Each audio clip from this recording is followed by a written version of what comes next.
Mielosios, aš puikiai suprantu, kaip jūs jaučiatės, nes kai aš pirmą kartą pamačiau visus simptomus, pagalvojau, pirma mintis mano buvo, ir ką Dievas galvojo, kurdamas moterį. Bet turiu jums ir gerų žinių. Taip, menopauzės mes neišvengsime, bet kentėti mes neprivalome. Tad aš labai norėčiau, kad jūs prisimintumėte du labai svarbius dalykus. Pirmas.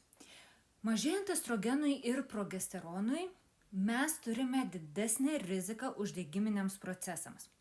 Ir daugelis iš šių simptomų būtent ir yra, būtent juos mes ir turime, kad organizme vyksta uždegiminiai procesai. Antra, mažėjant estrogenui ir progesteronui, kortizolio kiekis didėja organizme. Kortizolis yra streso hormonas, o stresas taip pat didina uždegiminius procesus organizme. Tad streso valdymas tampa labai svarbus menopauzės laikotarpyje. Taip pat mityba, ypač atsisakant tų produktų, kurie sukelia uždegiminius procesus. Taip pat fizinis aktyvumas, miego kokybė, maisto papildai. Visos šios strategijos padės mažinti uždegiminius procesus ir mažinti simptomus. Ir tyrimas po tyrimo tai patvirtina. Tad šiame kanale aš dalinuosi įvairiais patarimais, kurie yra susiję su menopauze.